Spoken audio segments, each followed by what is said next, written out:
In Washington, we had our annual Martin Luther King Day breakfast for National Action Network, and Governor Terry McAuliffe, New Jersey Senator Cory Booker, and actress producer Debbie Allen were honorees, and we flew back in, of course, be at home for King Day. Let me first begin by thanking all of you that came out by the thousands and marched in the icy rain and wind in Washington on Saturday. And it was a remarkable and historic occasion that we kicked off King Weekend, showing the determination to stand and protect the things that came out of the King movement and the Obama presidency. We have said there are 4 things that we will not be moved on. Scott Stringer always tries to make a late grand entrance.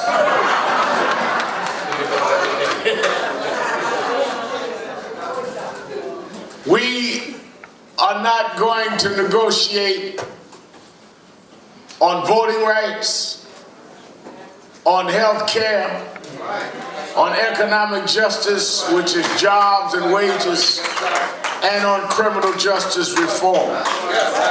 We cannot be moved in those areas.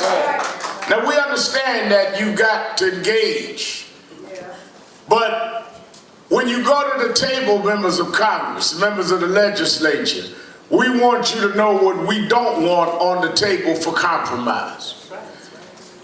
Because those things were gained with bloodshed and jailings. Nobody gave us the right to vote. So that should not be chipped away.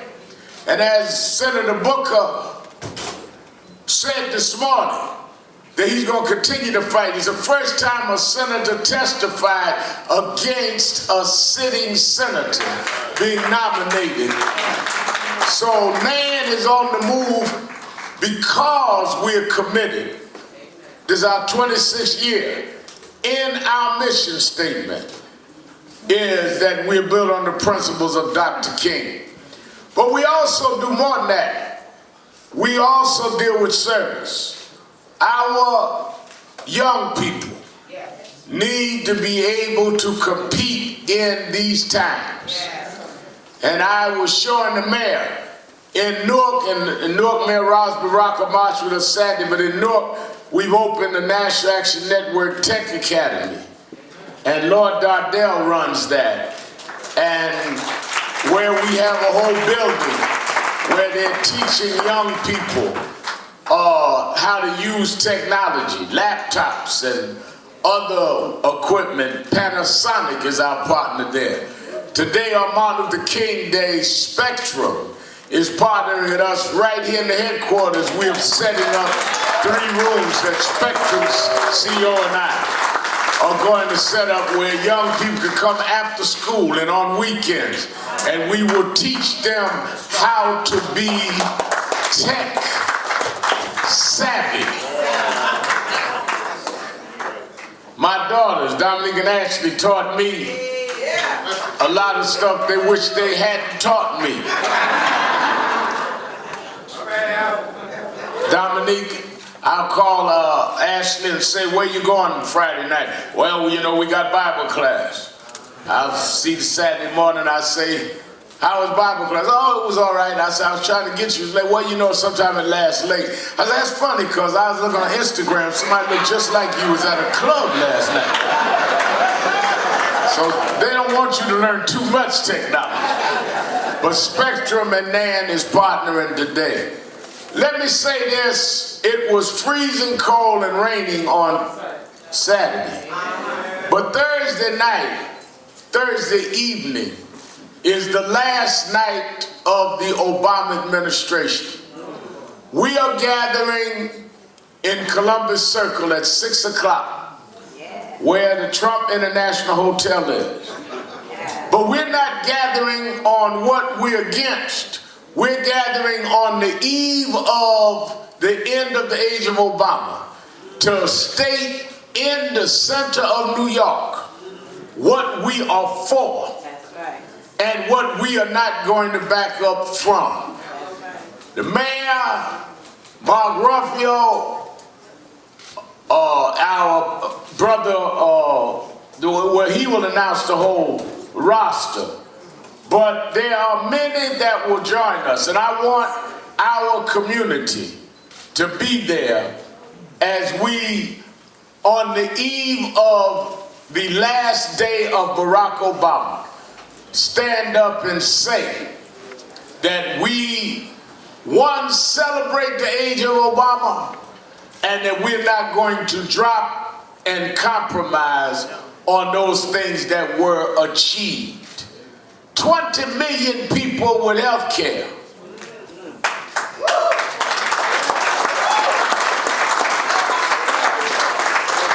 Cutting unemployment in half, including cutting black unemployment in half. Climate change, other things that were done. We must keep going forward. Yes. And, you know, many are asking about Donald Trump, and he called me the other week, and he met with Mayor de Blasio. It's not about me. Martin III and him are talking today. Not about me. It's about agenda. I hope he calls John Lewis and apologizes and sits down and talks agenda rather than tweeting insults to each other.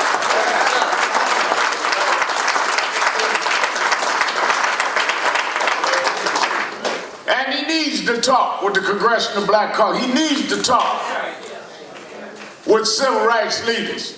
He needs you on King Day, get king-like. Hallelujah. What made Martin Luther King great was not how small he could be, but how big he was. Amen. And some of us are too small to be big.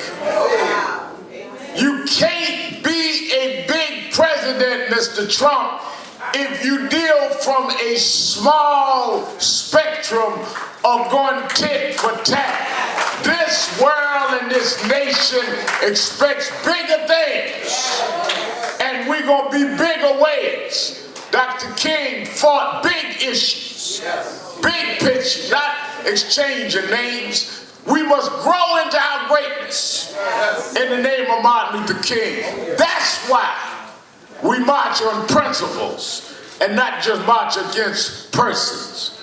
So we're excited about Thursday night at 6 o'clock.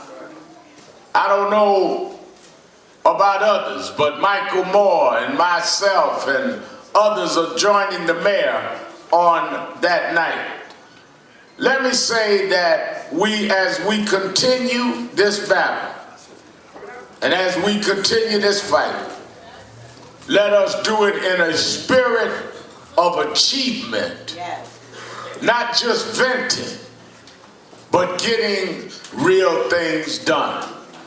I want to bring to you now, who has been here for many years, every year in whatever capacity he has served. It is on this platform that he has announced some of his fundamental achievements and change. And on Martin Luther King Day, he has always been present. There are those mayors that make Martin Luther King appearances, and that's the only time the African American community sees them. This mayor is not a drive-by activist mayor. He is one that has been sewn into the very fabric of making progress happen in this country. There are those that, in my judgment, are going to be needed more now than ever after Friday to hold up the banner of deliberate and thoughtful progressivism. Every everybody that is progressive, that is not deliberate, we will not achieve goals. We will achieve drama, but we will not achieve goals. What separated Dr. King was at the end, we had a Voting Rights Act and a Civil Rights Act and an Open Housing Act. And we want to conduct our ways that the bottom line changes. Not that we went out there and emoted and did not achieve. I had a friend that was a great self-promoting boxer. And I missed one of his fights. And I called and I asked him, how did it go? Oh man, I threw the right. I threw the left. I danced. You'd have thought I was Ali in there, Red Mal. I said, really? I said, did it go to this? Yeah, with the distance. I said, and what happened? Well, he knocked me out in the last round. I want to win fights, not just talk about how good I did on my way down. And this is a pragmatic but passionate, deliberate, progressive, but able to sit down with those on the other side and get things done. That's how we brought some pre-K to this state and this city. That's how we brought down stop and frisk and had record cuts in crime at the same time. That's how we welcome to the House of Justice every Martin Luther King Day the mayor of the city of New York, NAN member Bill de Blasio.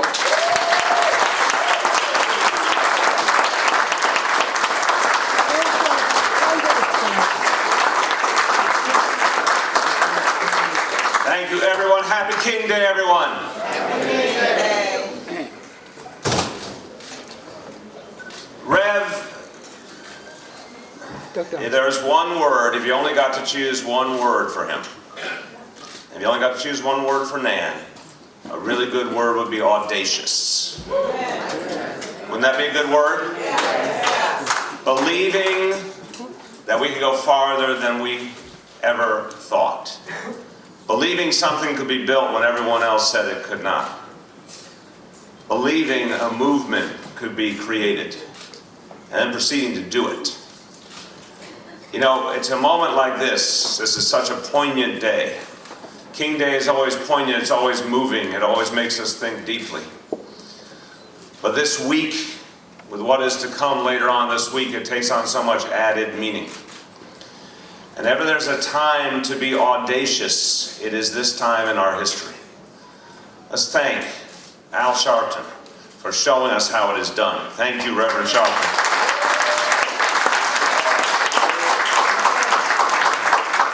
And Nan has been the embodiment of so much that Dr. King sought to build. And I want to talk about that because it's a history we have to learn from and take strength from right now. I want to thank everyone for gathering here. It is important that we are together. It's important we gird ourselves for battle. It's important we support and nurture each other as we prepare for the years ahead.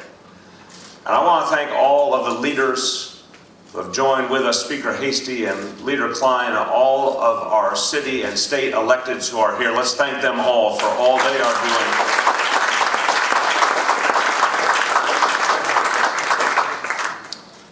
Think about Dr. King, the man.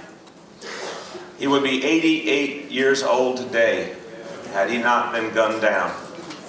88 years old, he could still be here with us, and he would be telling us not to cower, not to be fearful, not to feel disempowered. He would be telling us to fight nobly, strongly. And it is so instructive to look at his history and his life, because throughout it, it's as if he could see our future and was sending us a message up ahead. You know, he understood that movements and struggles aren't linear. They don't proceed in a perfectly clean, logical fashion. We have to make something of the times we live in through good times and bad. A quote I always appreciated from Dr. King: "The ultimate measure of a man is not where he stands in moments of comfort and convenience, but where he stands at times of challenge and and controversy. He never told us it was going to be easy, did he? And even when he was gone, all those who had learned from him fought through anything thrown at them. Isn't that the epitome of one of our greatest Americans, Congressman John Lewis?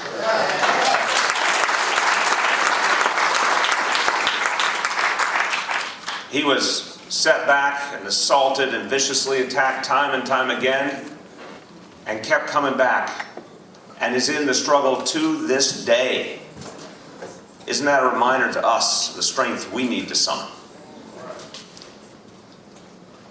When Dr. King was on the last day of his life, he was broadening his movement. Yes, he had won those great victories that Reverend Sharpton referred to, and then he was on the pathway to broadening it further. He was working with sanitation workers in Memphis, making the movement about economic justice as well as civil rights.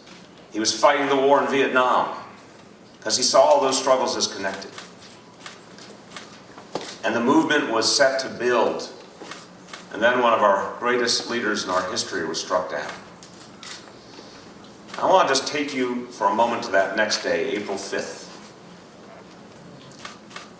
Some of you were around April 5th, 1968. Some of you knew the pain of that day. Some of you knew the confusion. And the people who lived through it got back on their feet, no matter how much pain they felt. They got back on their feet. They rebuilt their movements. They rebuilt their work. And they proceeded to win more victories.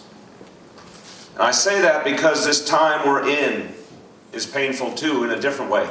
We feel a different sense of loss, and we feel a different sense of challenge. But those who came before us already taught us what we are to do. We are to build in this time. We're to be strong in this time. This generation is now called to build a new movement for our time. Now, if you need a little extra inspiration, if you need to look a little bit farther back into history, if you need some more faith as we prepare to fight, perhaps it's time to invoke Scripture. All right. From Corinthians. And as you hear these words, you may have thought they were written on November 9th.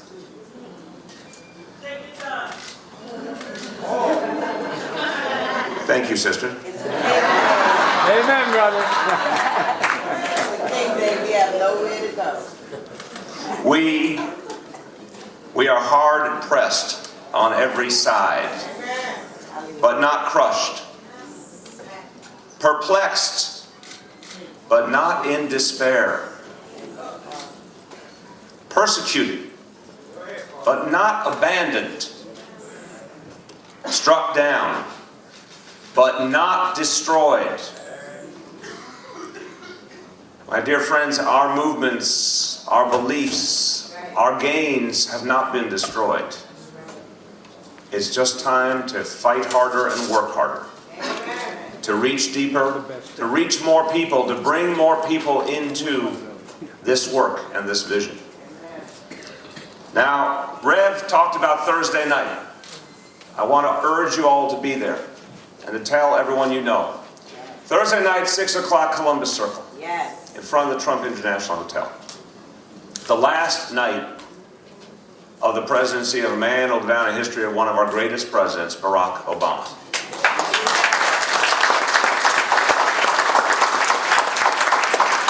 So we need to gather together that night to mark what has been achieved, to mark the fact that one of the most audacious acts in American history happened in our time, because how many in this room thought we would never live to see a black president in our lifetime? That's right. And yet it happened, and look at all he gave us. The tens of millions who have health care. The progress we have made towards economic empowerment. The safer and cleaner and better earth, because he led us. We celebrate that Thursday night. We prepare to fight a host of new challenges, but as Rev said, we know what we stand for, not just what we stand against. So we stand for health care for all. We stand for a clean environment and fighting back climate change. We stand for a new and better relationship between police and community. We stand for an end to rampant income inequality and the concentration of wealth and power in the hands of a few. That is what we believe in and what we will work for and what we will never stop. Never let one election cause us to wonder who we are. We know who we are, and as New Yorkers in particular, we know what our values are, what we stand for, what we have achieved here in this city. So I conclude with this point. Starting on January 20th, we have a special responsibility. We as New Yorkers, a city that keeps working to make this progress, a city that keeps working to be a place for everyone, fairness and respect. We have an obligation to show our nation what it looks like to be a proud city of immigrants, embracing people of all countries and backgrounds. We have a chance to show our nation that you can have more safety with less stop and frisk. We have a chance to show our nation what it is to uplift people, even those who have been counted out economically. And I'll tell you one thing, we won't go back. We won't go back. We are not going to turn our police into immigration enforcement agents. That won't happen in New York City. We are not going to create a religious registry for our Muslim brothers and sisters. We will not do that. We will not divide people. And no matter what happens in Washington, D.C., we will never go back to the era of stop and frisk. We have left it behind us.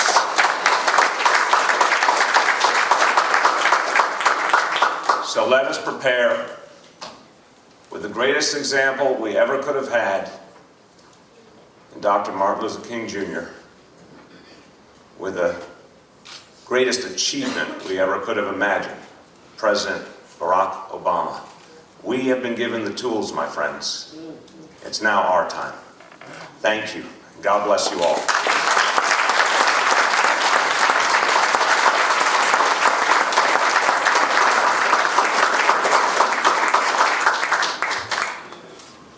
I want to bring on, as I show the mayor, our Spectrum NAN Tech Academy in the back. I already talked about Newark Reverend Bartley. This is our coordinator, state of New Jersey. And I want to bring on a man who comes out of the in and out circles of movement and activism. All of his career, his politics has been based on that. His loyalty has been to that. And we are proud that he is now where he is in Albany. Carl Hastings is no stranger here. He is a brother beloved. And to see him walk and get the respect and fight the good fight, they must have thought only Yankees were Bronx Bombers. I bring you the real Bronx Bomber, Carl Hastings. Thank you, and happy King Day to everyone. Rev, I want to thank you for two things. Well, one, I think I'd say with what happened in November, we probably need you now more than we've ever had to kind of keep this guy on his toes. And on a personal note, you know, it was about 23 months ago when I was elected Speaker of the Assembly, and I was going through my baptism by the press, and they were going all the way back to see whether I did my homework in the 3rd grade. You invited me here to set the record straight on my character, so I want to personally thank you for that. But in those 2 years, we've been able to do some wonderful things. I know that Senator Klein is here as well. We've been able to raise the minimum wage. We have the best paid family leave program in the state. And I'd say the thing that probably means the most to me is when the President of the United States came to the Bronx in 2015 and challenged us and talked about My Brother's Keeper. We became the first state in the nation to fund My Brother's Keeper. We wanted to make sure that we became partners to change the plight of the young men of color in this state. And I said in my opening remarks in Albany when we opened the legislative session that I felt that me being an African-American speaker, that my speakership would be in vain if we don't reform this criminal justice system here in the state of New York. A system that is in many ways has done more to break people down than to protect the communities that it's supposed to serve. So I've pretty much thrown down the gauntlet this year that I expect before we leave Albany that we will have some real reforms to the criminal justice system. So thank you. So all to you, and then in the spirit of Dr. Martin Luther King, who, if not for what he did and the sacrifice that he made, I surely believe that I would not be standing here as the Speaker of the New York State Assembly. So I want to thank you all for your love, your prayers, your support, and we're going to need each other more now than, like I said, than we ever have, because there's a new day coming, and we're not sure what that day is going to bring. But I know one thing, that as the Speaker of the Assembly, that myself and my colleagues, we will do all that we can to mitigate whatever harm that may come from Washington to us here in New York. You have my solemn promise on that. Thank you, and God bless you all.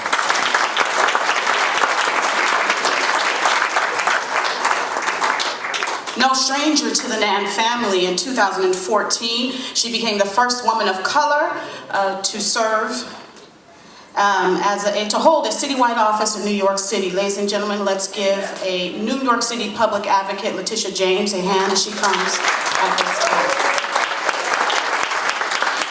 Thank you so much. Let's make no mistake about it. We are in the midst of a storm. We are in the midst of a storm. The cold wind, the cold, bitter winds of change are coming this Friday. And we've seen a little bit of that change most recently. We've seen a man who has more respect for President Putin than he does a civil rights icon, Congress member John Lewis. We've seen hearings where you have a candidate for Attorney General who once intimidated elderly black voters in Alabama, who was opposed from the grave by Coretta Scott King. There's change, a bit of change coming.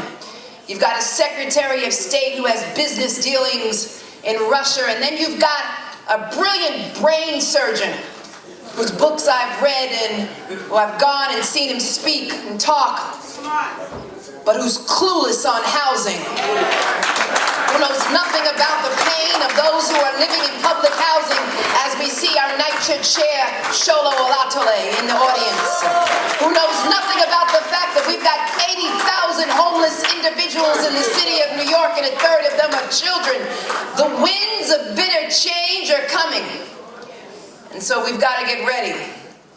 We've got to get ready, because as Dr. King rests now, you and I, children of the dream, we cannot rest.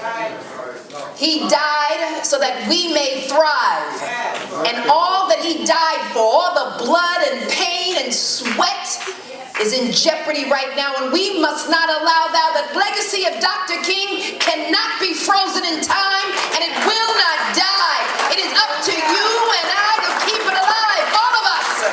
And so we've got to raise our voice. And as Dr. King once said, we've got to raise our voice against those who would challenge us, and we've got to raise our voice against those who would represent this unconscious bias. And last but not least, as I take my sleep, I would hope that the New York State Legislature, as part of their package, reforms the grand jury process. And I would hope that in our nation, we get justice for Eric Garner. You can do better than that. We need justice for Eric Garner.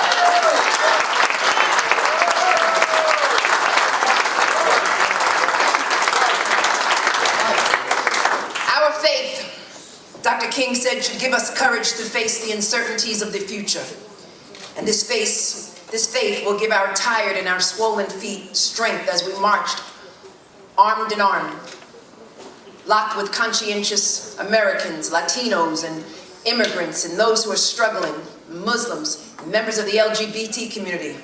We must continue to march. We must continue to march until justice is won. And we must march on for the next generations and for those who believe in the dream. I still wake up each and every day drunk on hope. And I would hope that you would join me in fighting to keep the dream alive. And so that the blood of Dr. King flows through my veins and flows through yours. Yes. Until victory is won. God bless you.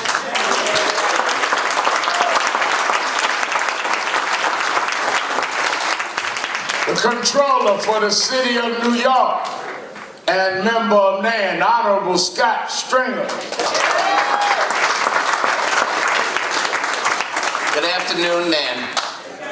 It is great to be back once again. I don't know about you, but I remember when Barack Obama became the President of the United States. I wondered back then if Dr. King could talk to us now, what would he have said about that amazing moment? And what would he have said or thought when Barack Obama was reelected? And coming here today, I was thinking, what would Dr. King have said to us given what went down in November? He would say to each and every one of us, it is time to stop agonizing and time to start organizing. That is something that we have to do. The truth is that there is a lot of people in this country who are genuinely concerned about the future of their children and their families. And we have got to make sure in New York City that we now lead by example. Al Sharpton has given us that example for such a long time. Could we give him a round of applause because of the work that he does? Give it up for Reverend Sharpton.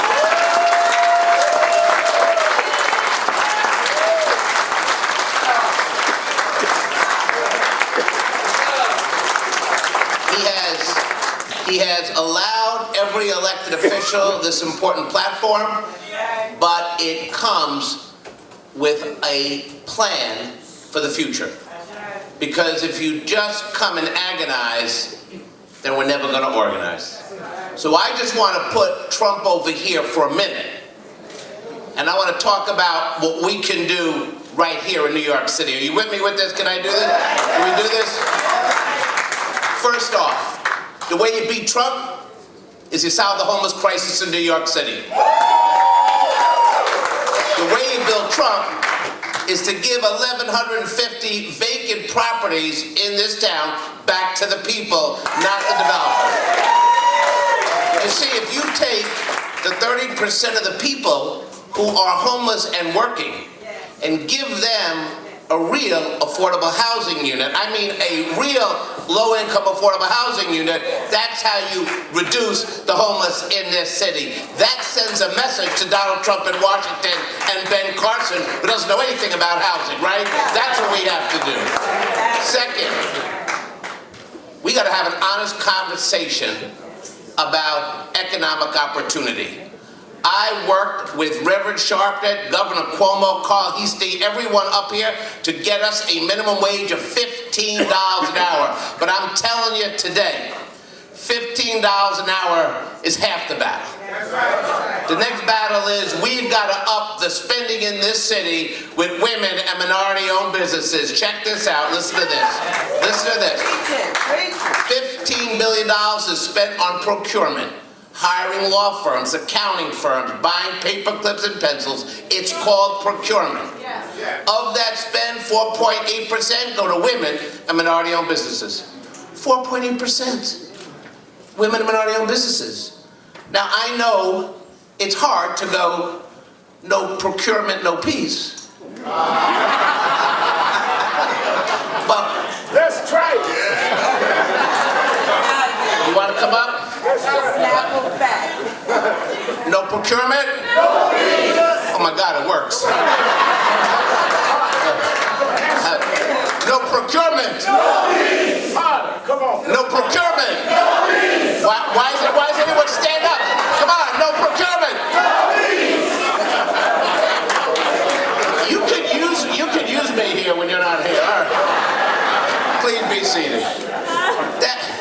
That's second. The third thing I just want to show Trump and Washington is we are judged in this city by how we treat our children. Plain and simple. People look at us and say, how do we judge our children? Well, I have to tell you, it is not right, it is not acceptable for our babies, your babies, the babies that we may never meet. As long as there's a child in a commercial hotel with no services, with no daycare, we cannot credibly go to Washington and say, look at us. So what we have to do is fight Trump by lifting up every person in New York City in a real way. Let's do that together. Let's take some chances.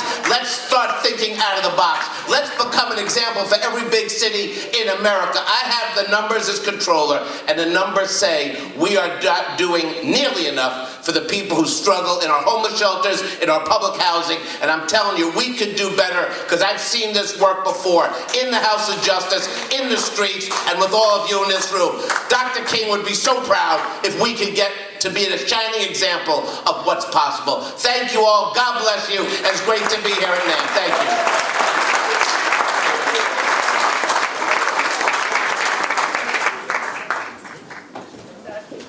Several years ago, then Governor David Patterson called and told me that he wanted to have a speaker here at the House of Justice for our regular Saturday rallies on that coming Saturday. I said, all right, Governor, I'll accommodate it. He had just had me meet with Caroline Kennedy. I took her to Sylvia's, and then he announced he was not giving her the nomination that I took her to Sylvia's about. He told me the name of the person he wanted me to have speak here. I'd never heard of the person. He said, you will by the end of the week. And by the end of the week, he had announced that he had nominated and appointed her to the United States Senate seat from New York. She came that Saturday. I mispronounced her name. And she spoke on the air for about 10 minutes. And then she said, I'll take questions. I said, oh, no, you don't know our crowd. You don't want to do that. We have had everybody from Obama to Hillary Clinton, and she said, oh no, I'll take questions. And she stood here on a Saturday morning and answered every question. And she was the first elected official to do that. So she has a special place in our history and our heart. She just stood with us, with the mayor, and toured the beginning of our National Action Network Spectrum. Where's the chairman? Let him come out for these laptops and labs that we're putting around the country. Because she has been there, I mean, she remembers your birthday, she remembers every holiday, every religious holiday. She calls me whether it's my religion or not. I want you to greet our senator from New York State, Senator Kirsten Gillibrand.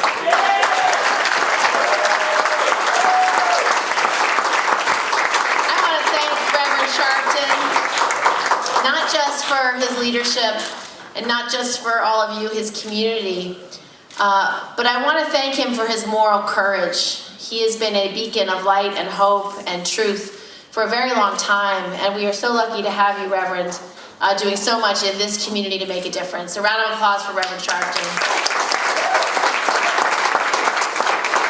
So I really want to spend today talking about Dr. King. Dr. King said, "I cannot make myself believe that God wanted me to hate. I'm tired of violence. I've seen too much of it. I've seen such hate on the faces of too many sheriffs in the South. And I'm not going to let my oppressor dictate to me what method I use. Our oppressors have used violence. Our oppressors have used hatred.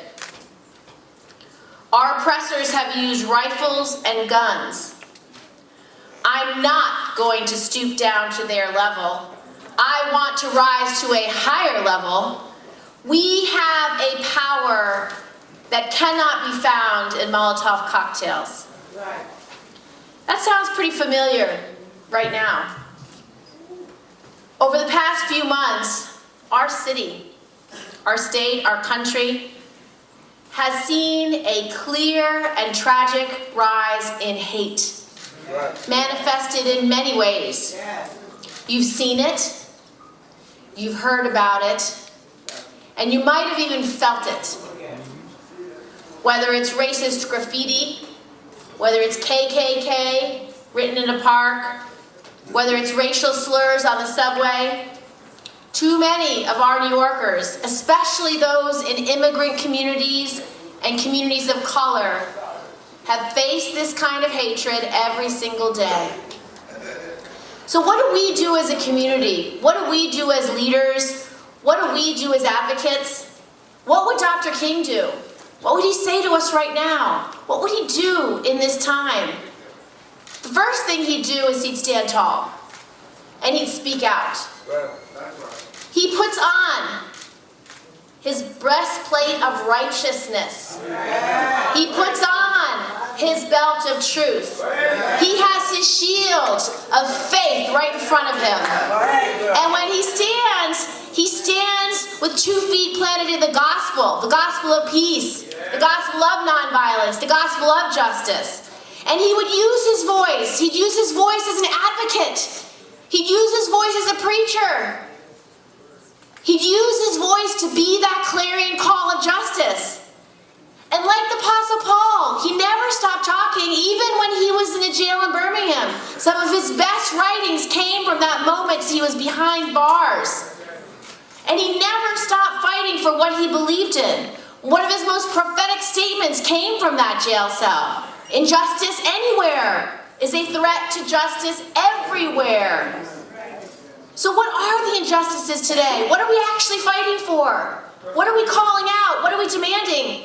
Well, first, we should fix the criminal justice system. Why do we have 2 forms of justice in this country? One for those who have everything, one for the poor, the marginalized, of color, at risk. Whether it's drug policy enforcement, whether it's enforcing housing laws, as Scott Stringer tells us, whether we investigate some crimes in some part of the cities more than other crimes in other part of the cities, whether some parts of the city have more gang violence and gun violence than other parts. We need to fight for basic rights. This whole debate last week about healthcare, are you kidding? How many people are going to have their coverage drop because of pre-existing conditions? How many of your children will not have health care because they can no longer be on your policies? How many women will pay more for health care just because they're women? How many pregnant moms are going to be dropped coverage because their care costs more? A lot of people will be harmed. What are we doing for our families? What are we doing for that single mom who goes to work every day? She doesn't have equal pay for equal work. She may be working with the minimum wage, which I'm telling you is not a living wage. Well, how do you work 40 hours a week and still live in poverty? Why don't we have paid leave? The only industrialized country in the world that doesn't have it. These are economic policies, priorities for our families. Why do we have workplace policies that don't reward the employees? Why do we have workplace policies that reward the CEO and the shareholders? That's not rewarding work. We need to reward work in this country so that we can actually have the American dream. We need hope and opportunity for every kid in this country. Every kid. Why are whole generations of our children being left behind? Why? Because we don't have workplace policies that work for everyone and opportunity is not being felt by everyone. And last but certainly not least, we have to go where we started. We have to continue Dr. King's legacy of fighting hate. And how did he fight it? He fought it with courage. He fought it with purpose. He fought it with love. As a preacher and a moral leader, he always believed in the golden rule. Love thy neighbor as yourself, even your enemies. How many of us can wrap our minds around that? How many of us can actually live the golden rule? But he preached nonviolence, and he preached that new kind of power, a power that is infused with love and justice. He said, it will be power infused with love and justice that will change dark yesterdays into bright tomorrows and lift us from the fatigue of despair to the buoyancy of hope. A dark, desperate, confused, and sin-sick world waits for this new kind of man, this new kind of power. So for us, we can learn the one lesson that Dr. King left us, is that through positive, productive action, steeped in respect and love for one another, will only be the way to yield results of defeating hate and destroying the evil in which it is rooted. This is how we not just celebrate Dr. King's legacy, but use his words to guide our steps when we need his wisdom the most. So when we see something hateful take place, we have to stand up. We have to defend the weak. We have to speak up for the needy. It's our responsibility. When we see graffiti in our neighborhoods, we have to do everything in our power to call it out and demand right and demand justice. Because I know if we commit ourselves to doing good, doing what's right, others will follow us. And ultimately, in the end, good will prevail over evil. That is our responsibility. And as Dr. King said it so perfectly, darkness cannot drive out darkness, only light can do that. Hate cannot drive out hate, only love can do that. That is Dr. King's message, and that is our message for our community. Stand up and fight back. Thank you.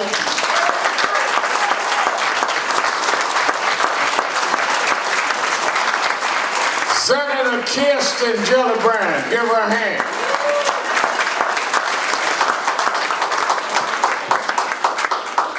On Saturday, in that bitter, cold, icy rain, one that stood with us then, who has stood with us down through the years, is the congressman from this district.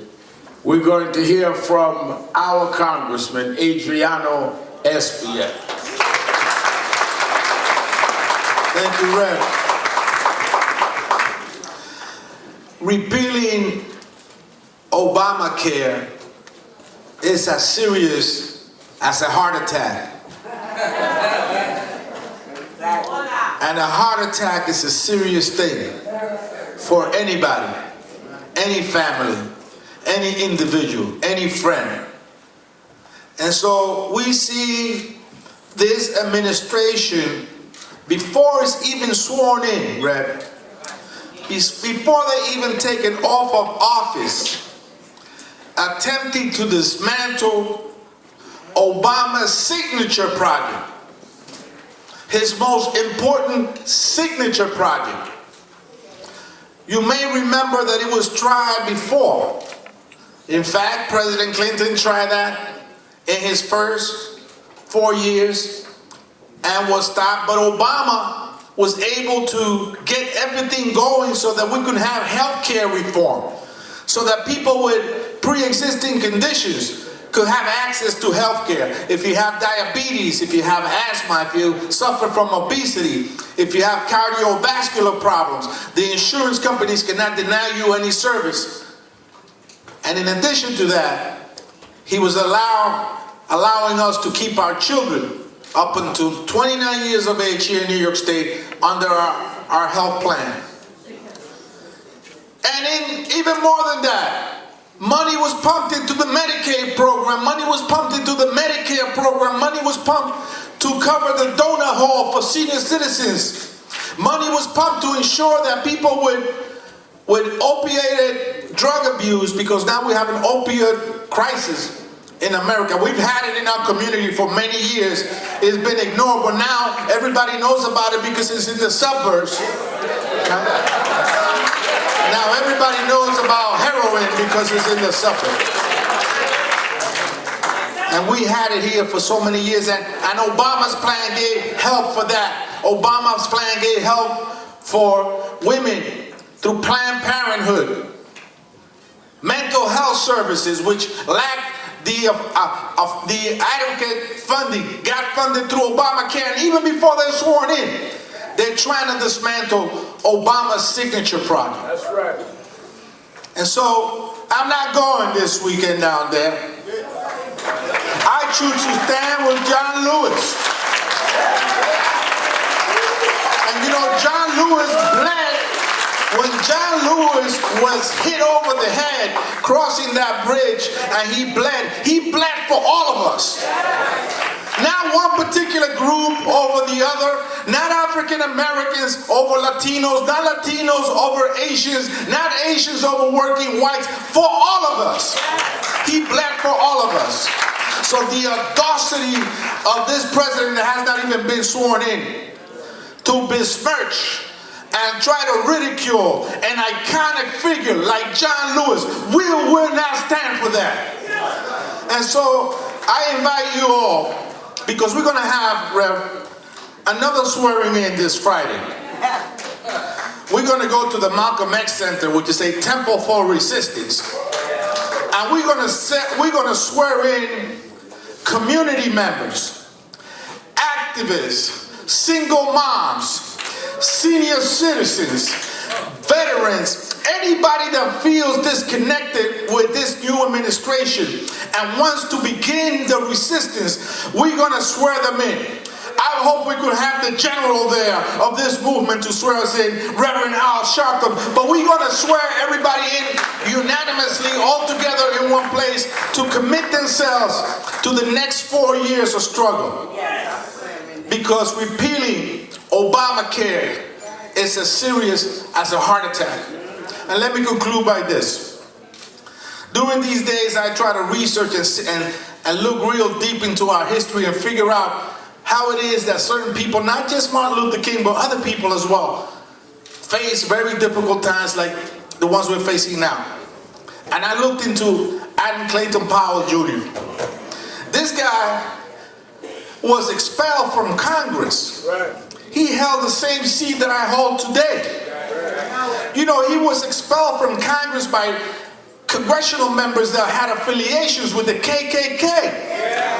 And he was strong enough to go to the Supreme Court of the United States, the highest court in the land, and have to be brought back into Congress. Now, this cannot be a more difficult time than that one. As difficult as it may be. And in that period, you know, he reached out to what is probably considered his most important speech, and he said to his folks, "What's in your hand? Tell me, America, what's in your hand?" he said. Is it the slingshot that took down Goliath? A little guy named David just took the slingshot and turned it around and took down this giant named Goliath. What's in your hand? Is it the cane? Is it the piece? Is it the stick that was given to Moses to lead his people right through the Red Sea and open the Red Sea and lead them? Is that in your hand? And so he said to us, Adam Powell, we have it in our hands to do just about anything we want. Anything you want to do. Let's come together. Let's organize. Let's begin the resistance on Friday. You are our general. Let's make sure we stop Obama, not only for repealing Obama. Let's make sure we stop Donald Trump, not only for repealing Obamacare, but for conducting all the things that stand against us. Deportations of children that are here, maybe at the age of 1, don't even speak the language of the country they came from, have no family back home, and he wants to deport them back home. And all the other atrocious things that he wants to do. Let's stand together as one community. Let's make sure we know what we have in our hands. Keep the faith. Thank you.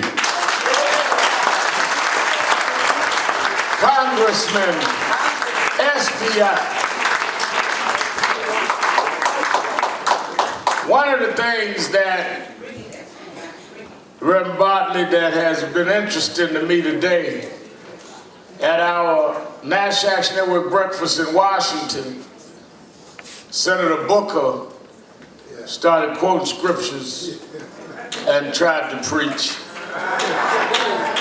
I flew back to make our annual forum here, and man, de Blasio got up, talking about 1 Corinthians, and y'all start clapping. Now, SB, I start preaching Adam Clay Powell sermon. Maybe I ought to run for office since they won't take my job. What y'all got up for office this year? Y'all politic, let me preach. I mean, what?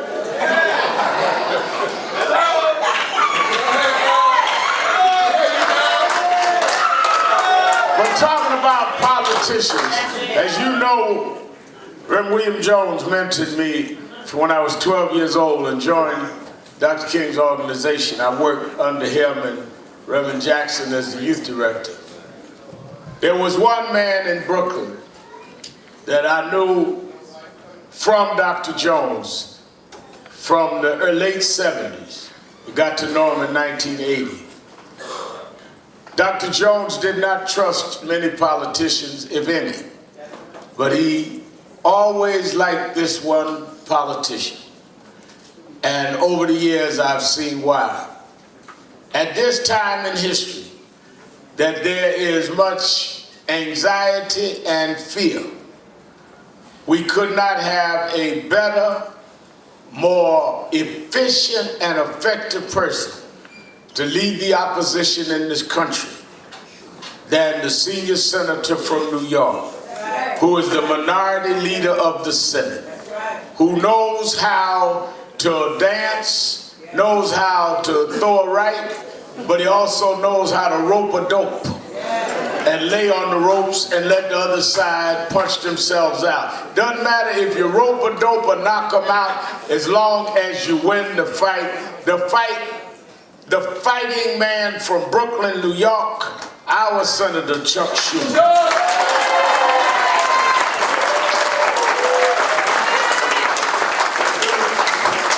Thank you, Reverend Chuckton.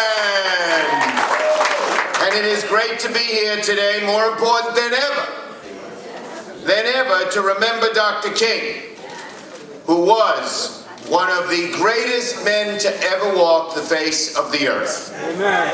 And today we remember him for his courage and his strength, his faith, his conviction, his inspiration, his passion, and his virtue. When you think about it, there's only one man who gets a whole day on the calendar. We have lots of days that we remember on the federal calendar. Veterans Day for the veterans who served us, Memorial Day for those who gave our lives, President's Day for the presidents. Only one day named after one man. Appropriately, that is today, Dr. Martin Luther King's birthday. And I like to think of this metaphor. Here's what he did that no one else could do. He took a giant mirror, too heavy for anyone else to lift, and he lifted it up on his broad shoulders. And with his eloquence and his passion and his inspiration and his faith, he forced every American to look in that mirror. And America didn't like what they saw. Before that, it had all been swept under the rug, never talked about. And that began the change in America. He did it. And he had a great dream, but he knew that his dream would not be fulfilled in his lifetime. If it had been, we'd have a different holiday. We'd have a happy day. There'd be fireworks. There'd be rides outside for the kids. But oh no, it's a solemn day. Because while Dr. King accomplished a lot, we have a much, much longer way to go. And it was all made worse, harder, steeper by the election. Right. It surprised me like it surprised you. My daughters came crying to me, and they're grown. And I felt awful. But I taught them a little song. For those of you my age will remember that I had been singing since that election night. By the Shirelles. Mama said there'd be days like this. There'd be days like this, my mama said. And I moped around for about a week. I'm not gonna sing it.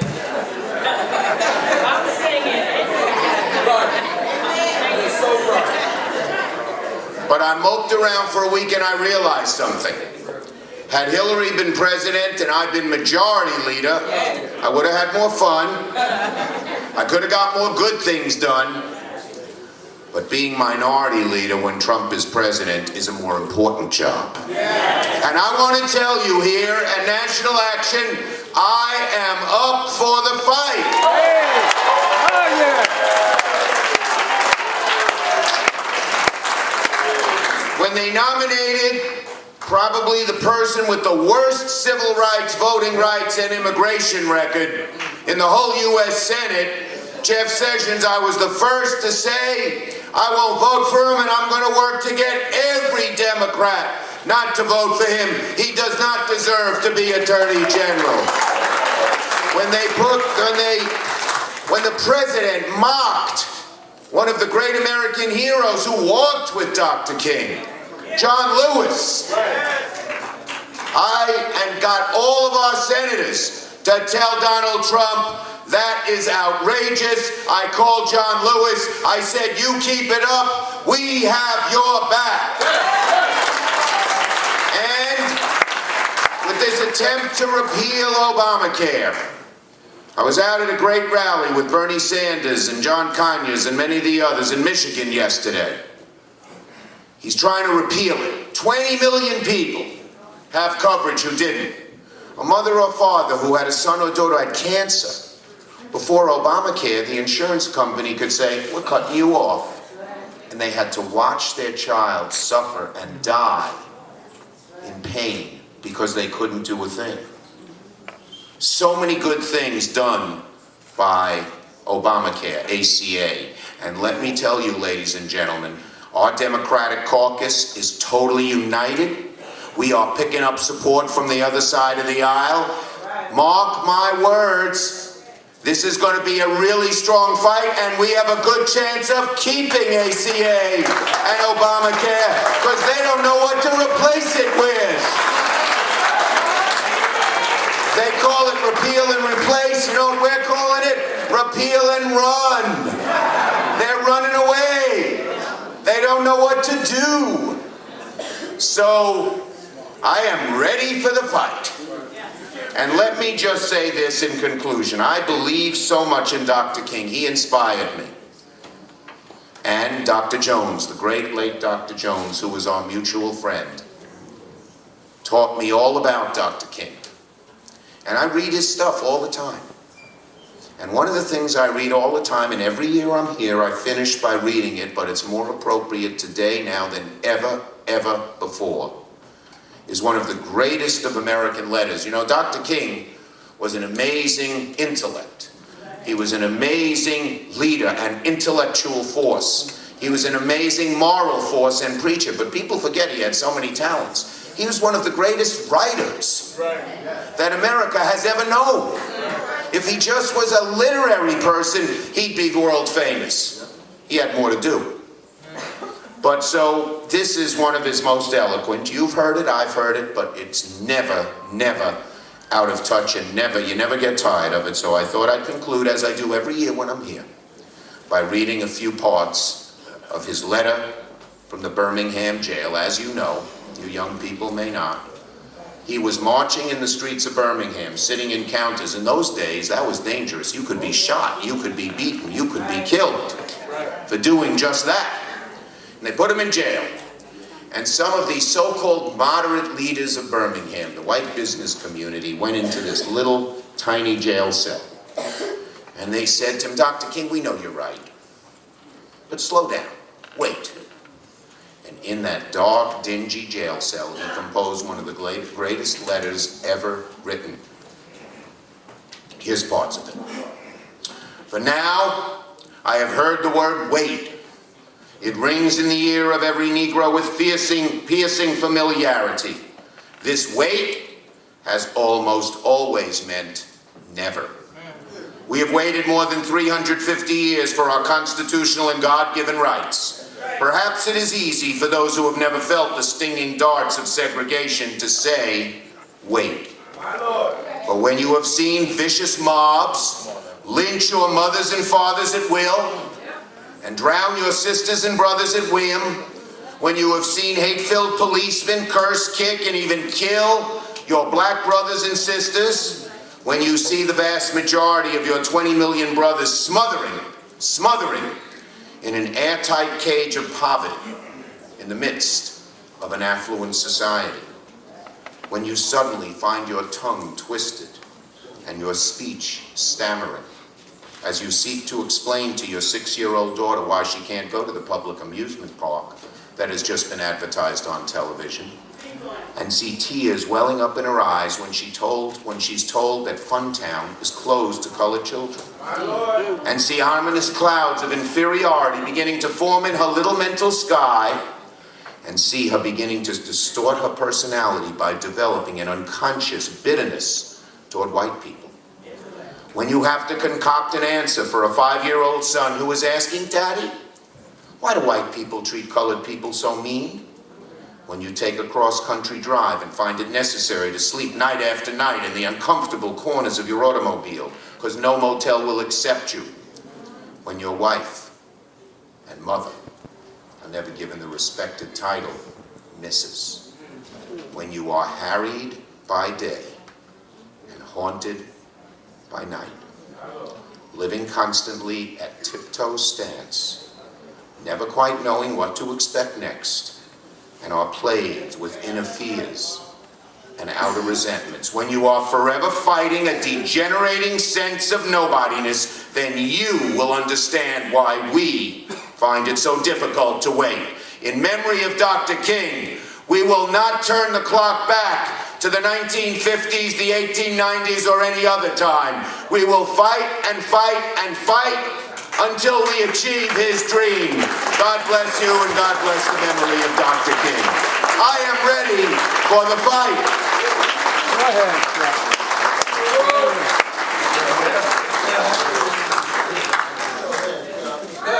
I think there's a preacher thing going on around here. Senator Chuck Schumer, give him a hand.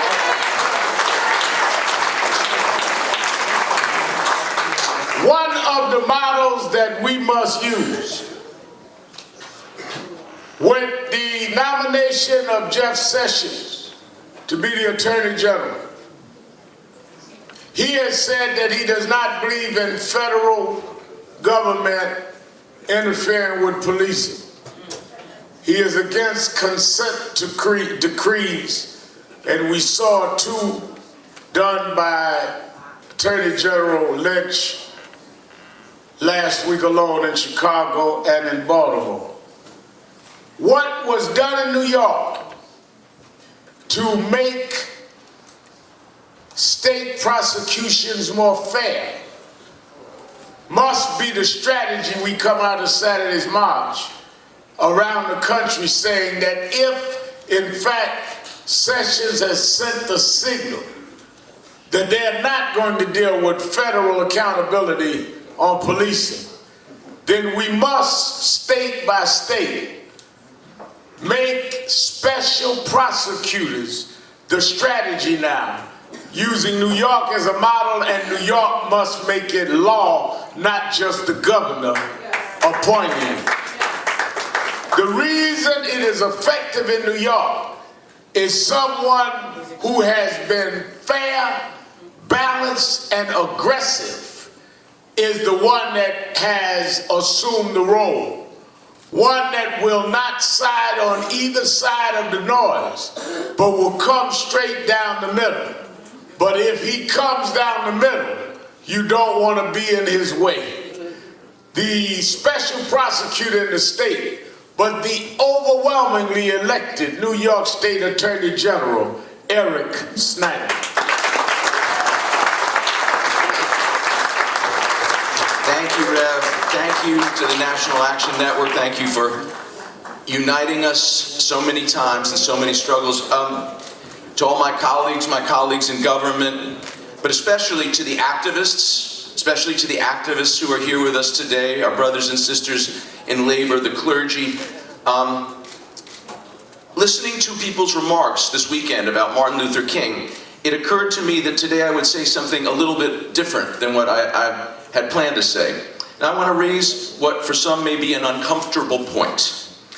To a certain extent, we have allowed the commemoration of Dr. King's life to become a kind of a homogenized, pasteurized version of Dr. King, right? There's been an effort to rewrite history to make it seem as though he was respected and beloved by all, rich and poor, black and white, and that the civil rights movement was a big feel-good experience of hundreds of thousands of people celebrating in peace. That is a disservice to the memory of Dr. Martin Luther King. So let us remind ourselves he was a revolutionary. He was a revolutionary. He was a peaceful revolutionary, but he was a revolutionary in the tradition of a nation founded by revolutionaries. And it is an insult to his legacy to do this kind of Hallmark card version of Dr. King as someone who everybody loved and who was a gentle man. He was a nonviolent man, but he led an incredibly aggressive movement of resistance. And today, in 2017, as people are upset and people are distraught, let us look at the odds he faced and look at the revolutionary approach he took, refusing to yield to oppression no matter what the personal cost, and refusing to let off the hook those who would turn their eyes away and avoid the conflict. So let me say that people remember him as preaching nonviolent resistance, and they remember the term nonviolence, and that's instilled into us. But the level of resistance was incredibly aggressive. Dr. King was jailed 14 times. He was assaulted, he was bombed, he was stabbed in the chest. He knew that resistance brings violence from oppressors. He understood that, and we have to understand that too. The challenge to America right now, as people are waking up and distraught with the prospects of a president who many feel will seek to undermine our fundamental commitment to justice, equality, and freedom, is people are upset and wondering what to do and looking for a quick fix. There is no quick fix. There is the long, hard road Dr. King showed us how to follow. Today, let us commit ourselves, as he did, to never backing down from aggressive resistance to oppression, right? Senator Schumer leads the opposition. But behind the back of the opposition must be a resistance. There's a big difference. And today I would like to share with you my notion that this is not a time to despair and point fingers at each other. But this is a time to honor the revolutionary tradition Martin Luther King so well embodied. Thomas Jefferson said, every generation of Americans needs its own revolution.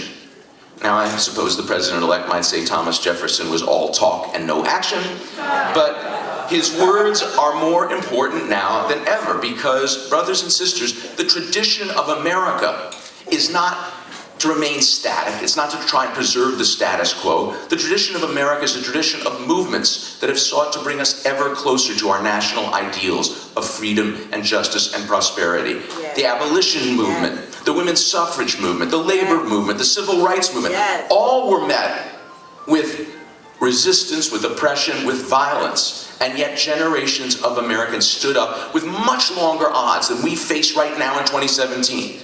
So let's not feel sorry for ourselves and let's not bemoan the fact that we're in this situation. This is the true legacy of Dr. King, and this is our obligation as Americans. Never forget that Dr. King wrote the real threat to racial progress came not from vicious racists, but from those who remain passive, who were, quote, more devoted to order than to justice, who preferred a negative peace, which is the absence of tension, to a positive peace, which is the presence of justice. Get ready for some tension. Relax into the tension. There is nothing wrong with standing up for the principles that make our country great and offering an active resistance to those who would turn the clock back and move us towards less equality and less justice. That is an un-American tradition. tradition that we must reject at every turn. Now, ladies and gentlemen, I am your lawyer. I believe in the rule of law, but I understand that our laws were designed in our constitutional system to move forward. Uniquely among all nations, we were designed with a system where we knew we had to make the laws better as we started this project. And through these different movements, we have made advance after advance. We've become more equal, become more just. In the last 30 years or so, I feel that too many Americans have lost that zeal for the perpetual revolution that Thomas Jefferson envisioned and that Dr. King embodied. It is time to get back on that path. Now, I will use every tool in our legal and constitutional toolbox to protect New Yorkers.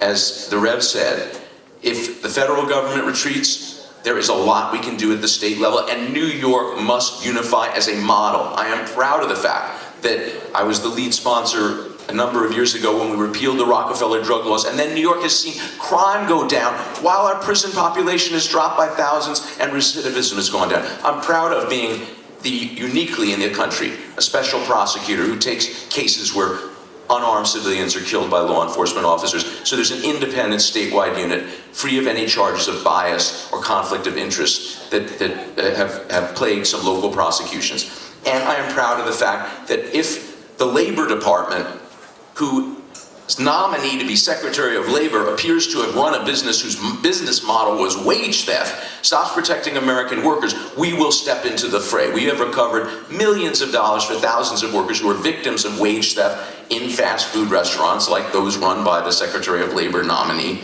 We will not back down from this fight. And ladies and gentlemen, let us remember Dr. King, not as the benign statesman revered by all that they would have us believe. Remember him as. Let us remember him as someone who was an activist, who was an agitator, who aggressively stood up to oppression and refused to back down. There's only so much that the law can do, and you need a movement to propel the law forward. Dr. King famously said, "It may be true that the law cannot make a man love me, but it can keep him from lynching me," and that's pretty important. So, let us use every legal tool available to us. Let us say no to violence. Let us say no to discrimination. Let us adhere to these truly American principles of moving forward together. And as we build the next great American movement for social and economic justice, let us reach out to those who may not have voted the way we did. This is my important point, and I want to conclude with this, because Dr. King preached this relentlessly. There are those who see division where they should see unity. There are those who are going to see their health care going away, they're losing their homes, their schools declining. We have to be open to bringing them along with us. We have to invite them to join our movement. When he was in the Birmingham jail, Dr. King would talk to his white jailers and ask them, "How much are you getting paid?" And when they tell him, he said, "That's all you're getting paid? You should be marching with us." Even in jail, he opened the door to building and expanding a broader coalition. So we have to march, we have to pray, we have to speak up, we have to have the backs of all those who do speak up and send the message that we will not allow this new rhetoric to become normalized. We will step